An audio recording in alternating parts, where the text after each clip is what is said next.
Il arrive parfois que tu te sentes un peu plus triste sans aucune raison. Que tu sois un garçon ou une fille, tu ressens ces émotions-là. Puis ça peut se traduire par un manque de motivation ou par ne plus envie de faire quoi que ce soit.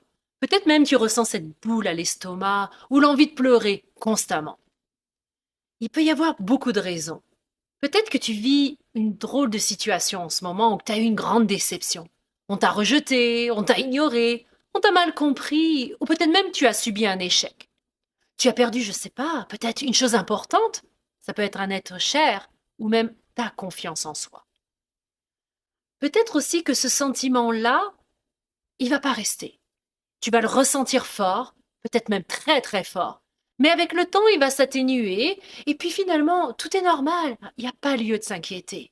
Alors non, ce n'est pas grave, docteur, quand on ressent cette émotion de tristesse. Il y a des hauts et des bas dans la vie, et puis c'est simplement ça, la vie. Mais si tu ressens que ce sentiment-là dure, s'installe, ne veut pas disparaître malgré le temps, les nouvelles situations que tu vis, peut-être que même en parlant autour de toi, malgré tout, tu ressens encore ça. Alors peut-être qu'il sera nécessaire d'aller parler à des personnes plus appropriées pour comprendre ce qui se passe dans ton cœur et dans ta tête. Ce que tu peux faire pour laisser cette tristesse s'évacuer, eh bien c'est de la laisser sortir ta tristesse. Pleure, crie, arrache-toi les cheveux, cours, tape sur un mur, mais en tout cas, libère ton émotion. Pense à respirer pour te calmer, pour aussi peut-être libérer, retrouver une respiration plus calme et sentir à chaque fois que tu expires qu'un peu de toi, un peu de cette tristesse s'évacue. Il faut aussi te convaincre que tu peux aller mieux. Alors regarde-toi dans ce miroir-là et puis accepte ta tristesse, accepte ce visage un peu triste, mais parle-lui à ce visage. Puis dis-lui que la bonne humeur, elle est toujours là, quelque part en toi, enfouie, et que tu vas chercher à la ressortir. Puis prends des pauses, parce que parfois la tristesse, elle prend trop de place, trop d'énergie. Et puis, trop, c'est trop. Il faut que tu libères. Prends le temps d'écrire, dessiner, peindre, faire du sport, voir tes amis. Mets une pause sur tout. Essaye de te sentir mieux. Sois patient avec toi-même. Descends ton exigence et donne-toi le temps de récupérer.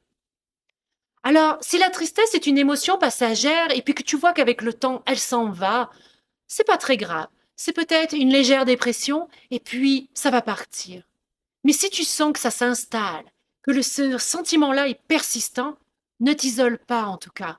Essaye surtout d'aller parler à ces gens-là. Ne t'enfonce pas dans cette dépression-là et surtout pense à les demander de l'aide pour t'en sortir. Alors, à qui tu pourrais demander de l'aide? Principalement tes parents. Ça, je te l'ai souvent dit. Mais aussi tes frères et sœurs. Après tout, si tu as des frères et sœurs, utilise-les plutôt que d'aller les embêter. Et puis, ta famille élargie, un oncle, une tante, des cousins, des cousines. Pense aussi à tes enseignants. Tu as toujours des fois un petit feeling avec un enseignant plus qu'avec un autre. Peut-être que tu un enseignant d'il y a 2 ans, mais tu as toujours un bon contact avec lui.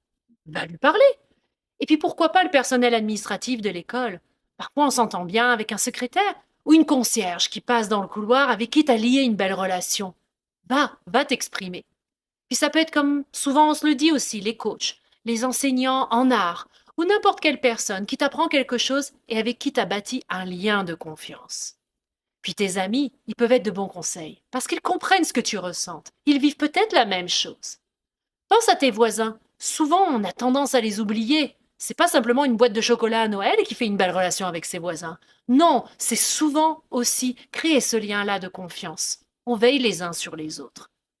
Pense aussi, tu as toujours une ligne d'appel d'urgence. Beaucoup de lignes existent pour les jeunes. C'est anonyme, tu reçois une personne qui va te donner des conseils. Et puis ça pourrait être n'importe quelle personne avec laquelle tu te sens en confiance. Alors, pense à développer cette volonté-là de t'en sortir. Tu es entouré, tu n'es jamais seul. De nombreuses personnes sont là pour t'écouter, pour t'orienter, pour t'accompagner et t'aider. Ne reste pas avec ta douleur. Peu importe ce qui a causé ce sentiment-là. Libère ton émotion en parlant autour de toi.